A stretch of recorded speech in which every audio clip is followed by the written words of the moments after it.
सारे नमाजी जितने भी हमारे भाई छोटे बड़े सब वो नमाज में रहते हैं, सब तरावी सबीना छोड़ते हैं, सबीना में ज़्यादा टाइम लगता है बल्कि।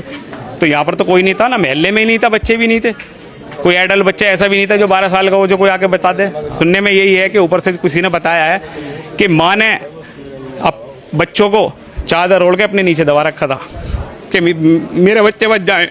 इससे बड़ी उजला आशियाना, इकबाल अहमद की दर्दनाक दास्तां। वो रात रमजान की एक ऐसी मुकद्दस रात थी जिसमें हर तरफ इबादत की गूंज थी और फिजाओं में सुकून का पहरा था। किसी को रत्ती भर भी अंदाजा नहीं था कि इस शांत अंधेरी रात के पीछे मौत अपना खौफनाक जाल बुन रही है। ये हकीकत है कपड़ा कारोबारी इकबाल अहमद की, जिनका हंसता खेलता परिवार चंद लम्हों में राख के ढेर में तब्दील हो गया। उस शाम भी घर में रौनक थी, सबने साथ बैठकर रोजा इफ्तार किया था और इकबाल अहमद अपने रब के सजदे में खुदा की इबादत के लिए तरावी की नमाज पढ़ने मस्जिद की ओर निकल पड़े थे। उनके दिल में सुकून था, लबों पर दुआएं थीं और जहन में अपने परिवार की सलामती का ख्याल था। लेकिन कहते हैं ना कि तकदीर के फैसले इंसान की सोच से कहीं ज्यादा गहरे और कभी कभी बेहद बेरहम होते हैं। जब इकबाल मस्जिद की सफ़ों में खड़े होकर अल्लाह से रहम की दुआ मांग रहे थे, तब शायद उनके घर को किसी की काली नजर लग चुकी थी। अचानक घर के भीतर से आग की लपटें उठने लगीं, लेकिन अफसोस, न तो मोहल्ले वालों को खबर हुई, न राह चलते मुसाफिरों को और न ही पुलिस की गश्त को।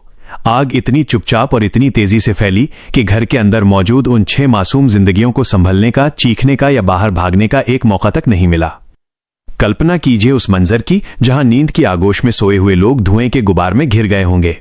वो बेबस रूहें छटपटाई होंगी, उन्होंने अपनों को पुकारा होगा, लेकिन दीवार के उस पार मौत का पहरा इतना सख्त था कि उनकी आवाजें बाहर की दुनिया तक पहुंच ही नहीं पाईं। एक एक करके परिवार के 6 चिराग उसी आग की भेंट चढ़ गए। किसी को बचाने का कोई रास्ता नहीं बचा था। न ही पड़ोसियों को भनक लगी कि पास की दीवार के पीछे कोई अपनी आखिरी सांसें गिन रहा है।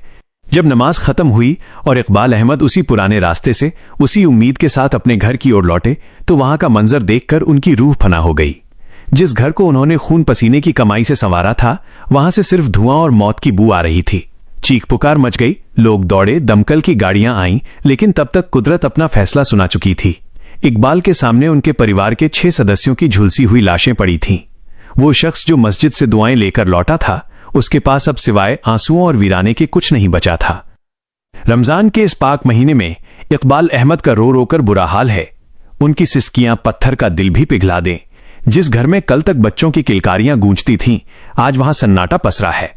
हम तमाम इंसानियत और तमाम मुसलमानों से ये गुजारिश करते हैं कि इकबाल अहमद के इस गम में शरीक हों।